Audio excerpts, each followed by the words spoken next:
शरीर में आए तब।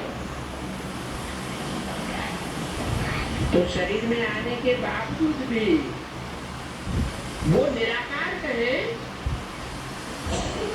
या देहधारी कहे, मन शरीर में आता है, मन देह में आता है, तो भी वो देह में उसकी बुद्धि धरी हुई नहीं रहती है। जिसकी बुद्धि रूपी आत्मा, मन बुद्धि रूपी आत्मा देह में धरी हुई हो उसे कहेंगे देहधारी, और जिसकी मन बुद्धि रूपी आत्मा देह से उपराम हो जाए, परे हो जाए, उसको कहेंगे निराकारी आत्मा। तो शिव बाबा है निराकारी, सदैव निराकारी है। यह कब निराकारी कब साकारी?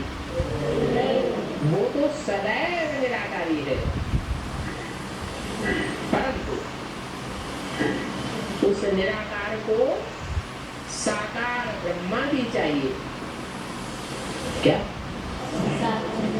नहीं तो बोलेगा कैसे? प्रजापिता भी चाहिए।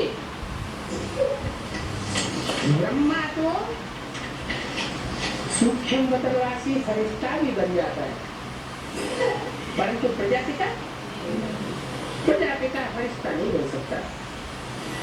क्यों?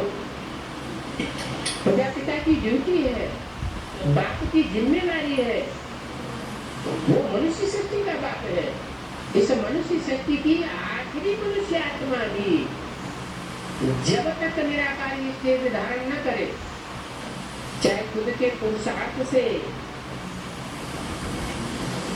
चाहे रोगों की भोगना से, और चाहे धर्मराज के दंडों से देहभान छटे, लेकिन जब तक पूरा देहभान न करे और आत्मा बिंदु न बन जाए, इस मनुष्य शक्ति की एक एक आत्मा, तब तक प्रजापिता वापस पढ़ना नहीं जा सकता।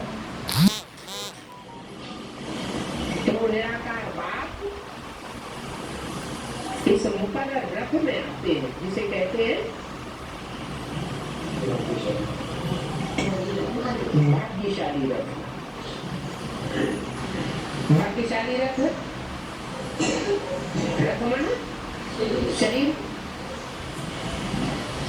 न चाहते हुए भी शरीर छूट जाए, अकाले मोद में छूट जाए, उसे भाग्यशाली रथ कहेंगे। या स्वेच्छा से हंसते हंसते खुशी खुशी शरीर छूटे, जब चाहे तब शरीर छोड़े और जब चाहे तब शरीर धारण करे, ऐसी आत्मा की स्टेज हो जाए तो कहेंगे भाग्यशाली रथ। भाग्यशाली रथ जो होगा वो ऐसा भाग्यशाली होगा जिसको 5 तत्वों की मार पड़ ही नहीं सकती। प्रकृति जी तरफ होता है, उसका नाम ही पड़ता है कालों का काल, महाकाल, जिसको कोई काल खा नहीं सकता। तो जिसको कोई काल खा नहीं सकता, ऐसा कोई मनुष्य होता है? तुझे 5000 साल में, चलो 5000 साल की तो हिस्ट्री नहीं, 2500 साल की हिस्ट्री में कोई ऐसा मनुष्य देगा जिसको कोई काल ने न खाया हो? शास्त्रों में तो लिखा हुआ है, शंकर जी को काल नहीं खाता, लेकिन वो लिखा हुआ है, लिखने वालों ने लिखा है, पढ़ने वालों ने पढ़ा है, सुनाने वालों ने सुनाया है, सुनने वालों ने सुना, लेकिन देखा तो किसी ने नहीं। मना ये सिर्फ समझने की बात है कि जब सारी शक्ति का विनाश होता है तो कोई एक मनुष्य आत्मा ऐसी भी तो होगी जो सबसे अंत में शरीर छोड़ेगी, उसको काल के गाल में जाते हुए कोई देख ही नहीं सकेगा। इसलिए कालों का काल महाकाल कहा जाता है।